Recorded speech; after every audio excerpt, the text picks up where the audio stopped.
Hey everyone, on today's video, I am sitting down with Mike O'Neill and Jack O'Connor with the Multifamily SoCal team, and we're going to hear from them on how we have helped exchange buyers trade out of Southern California and move their equity out of state.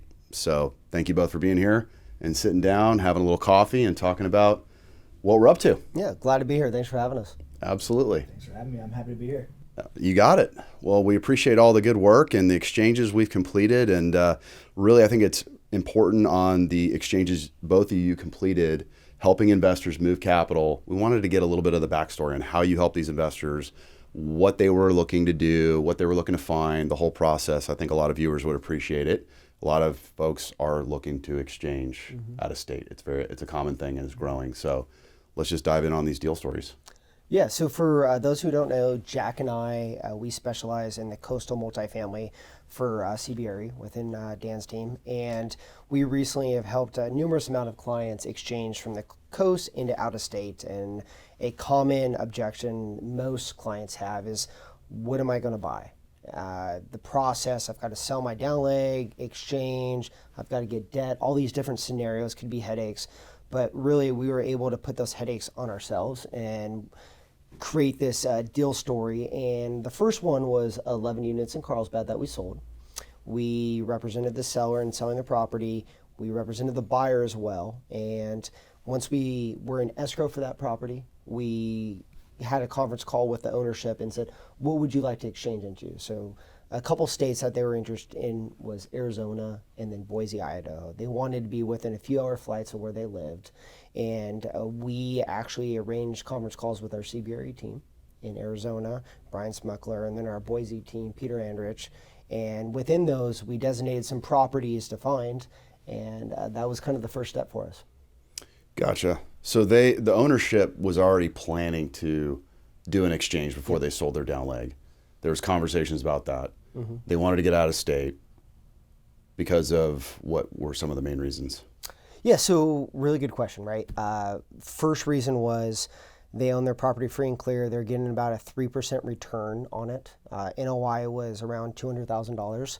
And they wanted to go into a newer property. Most properties in California along the coast were built in the 50s, 60s, and 70s. And they wanted to go into something that was built within the last 5 years. We were able to do that. And then secondly, they wanted to go into a different state that was a little bit more landlord friendly and less restrictions on them. Gotcha.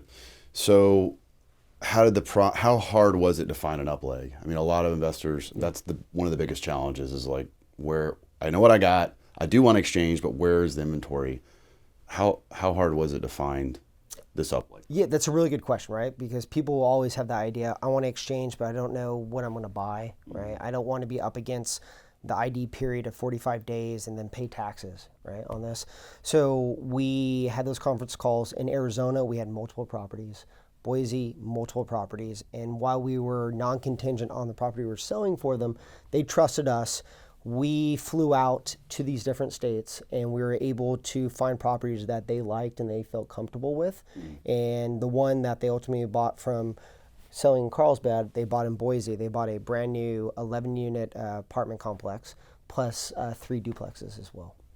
And then their return on equity went from 3%, you said, roughly. Was there a return on equity for Carlsbad? Yep. They traded into Boise. What was their return on equity?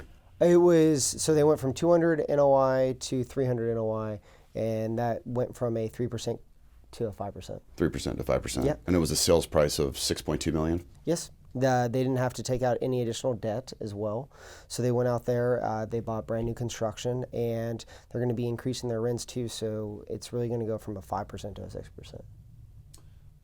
That's great. Yeah, I mean, sure. Yeah. And that all happened this year, right now? The first one closed on Friday of last week, and the next one's closing on March 9th. And then when did you sell the down leg? It was January 18th. So within 2 months of selling the down leg, we were able to satisfy their whole exchange. That's great. That's great. Great deal story. Mm-hmm. What about you, Jack? Tell us about your exchange that you just completed. Yeah, so it was a little less structured, I'll say. The motivation for the sellers was mainly on the front end. They had a couple of properties that were not performing well. They were management intensive, and they knew that they wanted to sell, but they didn't really know what they wanted to do. What were these properties? It was two triplexes in Dana Point. Okay. They're close by, so we knew that if they were looking to exchange, and it would be best to go to one buyer, and we managed that process throughout the whole listing and escrow process for them. So we sat down with them, we evaluated their options. They looked at properties in California, they looked at triple nets, they looked at properties out of state, and ultimately they chose to go out of state. They selected Phoenix, Arizona, where CBRE represent them on the exchange and the up leg. They increased their cash flow, increased their return on equity, so it really just worked out for them. Did they want to did they not know exactly what they were going to exchange into, and they were kind of like deciding through the process? Exactly. They came to us and said, hey, we feel like we're not maximizing our revenue here. We sat down with them, showed them what we thought their properties were worth. Mm-hmm. And they said, that we would be happy if we could get those numbers. And then they said, now what? And so it was great for us to be able to sit down with them, show them their options, and they ultimately went from 6 units in Dana Point to 16 units in Phoenix. Turnkey property. Our CBRE team in Phoenix connected them with a great property manager. They assumed a loan at 3.6%. So they really went from a situation where they were spending too much time and energy on properties that were underperforming and went into something much more passive, higher cash flow, higher return on equity. And they went from where did their return on equity go from to what? It went from right around 2.5% to over 7%. And that was, just because of the going in yield and the assumable debt. And when did they sell Dana Point, and when did they purchase? So that was the end of last year, and then the exchange closed, I believe, at the beginning of 2023. So they were able to pick up the Phoenix property at a good basis? A great basis, yeah. It was below list price, and they still got the assumable loan at a very low interest rate, solid proceeds. The lender maintained their initial loan proceeds, which we were really happy about for them, and they're getting some solid cash flow from the asset. That's great. I mean, there's so many investors that either want to exchange out of state or want to exchange within another property in Southern California. That's what we do daily, is connect with investors who want to move capital, improve their positions. But the biggest challenge is inventory, right? So I take it, just listening through the conversation, this inventory came through CB on both sides, right? That's correct. Boise, Phoenix. Yeah, and to Mike's point, some of our clients' biggest concerns was the timeline, making sure that they're not going to have to pay taxes or be forced into a property that they really aren't super happy about. And representing both sides with the buyer and the seller, we were able to work with the buyers of the Dana Point properties and say, hey, we'd like some extensions just to be sure that we have the time in place. And from really the second that it went into escrow, we were working with our CBRE team to make sure that they were seeing opportunities, getting an idea of what was going on in the market. We were evaluating those opportunities, helping them underwrite them, talking about the benefits and drawbacks of. So you guys were involved all the way. It wasn't just a transition. Yeah, of course. And our CBRE team in both these markets, they're excellent and top of the line professionals, as most markets. So it was great to work step in step with them and help evaluate the opportunities that they were providing and kind of put them in the same framework that we have been discussing with them throughout the entire process. Well, that's great. I mean, that's super important, is finding a local market specialist. It's helpful. It's within the same company, and then getting access to deal flow. Right. I think those are the biggest important things, and then making sure the timeline's set up. Yeah. I mean, CBRE in Phoenix for our exchange handled the debt, found the property, and helped them find a property manager. So it was really overarching. Well, I think moving forward, a lot of people watching the video are going to want to know how maybe they might want to get an update on their properties, look at their return on equity. That's not really a calculation that a lot of owners run, right? So if you've got maybe a building free and clear, or you've got a tremendous amount of equity in a property, you can run those calculations, understand what your value is. If it's an asset you might not want to own, possibly you can go over some options. So Jack, one of the things that has crossed my mind right now is, you mentioned for the Dana Point example, they were dealing with some management headaches with their properties. They kind of wanted to move on and get into something else. Who's going to be managing the Phoenix property that they're acquiring? Yeah, that was a big concern for them, right? They were managing it themselves and spending too much time. They are trying to, be more mindful how they're spending their time and not running around to properties all day. And so they actually used a property manager that our team in Phoenix recommended. They came highly recommended, someone that has worked with a lot of investors in their market. And there was also a benefit to them scaling up a little bit, going to from 6 to 16 units. That definitely supports, that income from that property supports more, there's more room for management. Is there an on-site?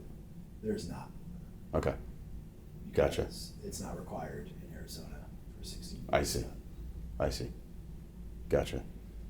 Yeah, I mean, by our experience too, we've been involved in some assets out of state, and the management has gone pretty well. And then we've done some deals here, and the management hasn't been as easy. So there's good management in every place. There's not so good management in every place. I think communication's the key.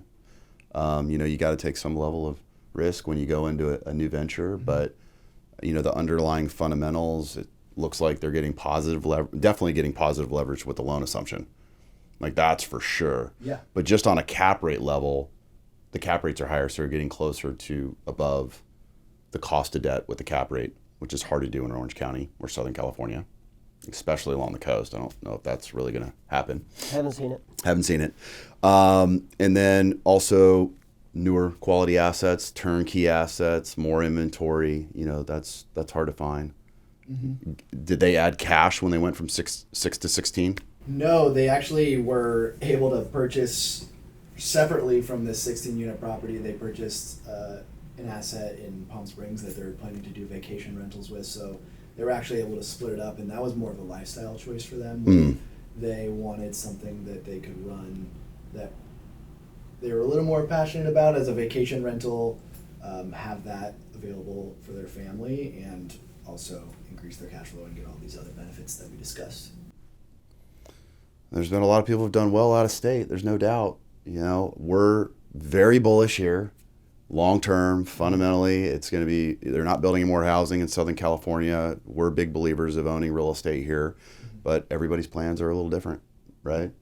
And people have done well out of state. And I think it's really important to know that we have benefited by having good teams in those local markets where we can pick up a phone, their trust is there, we know they're going to take care of our clients. You flew out and met with the buyer on that Phoenix deal, on the purchase, right? Yeah, met with the buyer, met with our CBRE team is out there as well. Making sure they've handled the loan assumption, making sure they've got the right management context, making sure that they're helping our 1031 exchange investor. It's not like some handoff and we're gone. And, I think that's definitely something we do a little bit more diligently than sometimes other investors, where we see that are in an exchange and they're kind of floating around and they're talking to like multiple different brokers and they're trying to like hedge their, I get that strategy too, but it's almost like nobody's really lockstep with them all the way through, making sure that they're vested to get this done for them. I think that's something that y'all have done a great job doing. Yeah, you kind of get the benefit of two teams. You have the out-of-state team who's showing you inventory, and then we're right there with them every step of the way, still looking at the opportunities, making sure we're comparing them apples to apples, looking at them from a financial aspect. So, what about with the market? The market's correcting, right? The market's finding its new balance now that interest rates are up. There's some changes. Would you recommend in general for investors to exchange out of state right now, or wait? Is the market correction changing anything with maybe your advisory side of helping investors? Yeah, I think it's not a simple answer, right? It's, if you want new construction then go out of state, right? As you mentioned, California, there's not much new construction. So if you want something with less deferred maintenance, go out there. If you've had some landlord restrictions that are frustrating you, then explore out of state as well. You can also go to a non-income tax state to save on your net income that you receive each year. So it's more to that. And then you can be in Inland Empire or Central Orange County, and then you want to get something closer to where you live here in coastal. Why not exchange into Costa Mesa? We have a number of assets right now that are listed on the market that you could exchange into. So the options are there for you, and we can create exchange analysis to show you how, not just by what we're saying on a video on YouTube, but how it'll actually improve your lifestyle on an annualized basis. I think that is a good point. I mean, a year, 2 years ago, when you're doing an exchange, a lot of it was harder to find an up leg first, right? It was really hard. You'd have to get a little bit more lucky to like be under contract on an up leg and then go out and sell your down leg concurrently. We did a lot of those, but they were very difficult. Buyers had to come in with like really tight terms to get the properties under contract. Now it feels like you might have a likely chance to do that because there's less buyers potentially in the market, so it's less competition. So I think structuring exchanges could actually be a little bit more likely on the front end to tie that building up first and run the process concurrently. I think it also really has to do with each individual owner's goals. If your goal is 100% I'm moving out of state, then now's a good time too, because as you mentioned, cap rates are still suppressed in the area, and we're seeing pricing move much faster in some markets than others. So you have, your purchasing power might be a little bit stronger right now. And if your goal is, management, if it's a number of those factors all coming together at the same time, then yeah, it's a great time. But if it's not, if it's one or two things like we mentioned, then, it might be a good time to wait. Right. There are some investors that from the last cycle in 2008, 9, 10, I recall some investors were a little bit more opportunistic that owned on the coast, for example. They had a ton of equity. Values were down, but not down as much as some other markets. Right. And there was more of an opportunistic play where you could trade out and really buy a lot more real estate and level up. So it's hard to let go of a really good asset when you've got something nice on the coast. Yeah, well, for some people too, they're able to reset their depreciation, right? And help their taxes with that. They've owned this property, they've driven it, they've taken care of it, they know the tenants by names. And then eventually the new cycle comes of, okay, I've had an amazing property, but now it's getting older. I want something brand new and go out of state. I mean, that is a good point. I mean, if you've got, for example, again, the coast, and you've got a great piece of real estate and there's a ton of equity, but you're not tapping into that, or you're not really equipped to execute a plan to get there, and you're just going to look at it at face value. Look, if I own this for the next 10 years, it's an appreciation type deal. I'm not going to realize any upside in cash flow because I'm not going to go in and do the renovations and do this or do that. Then it could make sense to trade that out and to buy that next asset that's already done. And then you get the bump in the return on equity. So it is case by case, for sure. Well, these are some really good talking points, and we've had a lot of conversations led by you two and the rest of our team who have helped, going over options. Sometimes we've said, hey, look, it doesn't make sense to trade, right? Like you said, Jack, like if it's just like one maybe reason you might want to trade, but it's not strong enough, maybe you should hold tight or at least have the conversation. But if there's 3 or 4 reasons why you'd want to trade, if you're out of depreciation, you've got some deferred maintenance, you want to get out of state, or you out of restricted kind of areas, you own in LA, right? Parts of LA where you're just kind of handicapped there, then it can make more sense. But, we're happy to have a one-on-one conversation with investors. If you want to talk, we've gone through a lot of different options with owners, running through the exchange analysis. I'm sure the side-by-side exchange analysis was really helpful for your clients to see, this is what I'm selling, this is my numbers, this is what I'd be buying, this is the numbers, and kind of compare and contrast the opportunity that way. Yeah. Well, thanks for being here. Thanks for talking about the deals. We'll put your contact information below in the video, so if anybody wants to reach out and connect one-on-one, they know how to find you. Great. And we'll keep it going. So that's a wrap. Thanks for being having here. us. Absolutely. Thank you. All right. Thanks so much for watching, and we'll see everybody on the next video.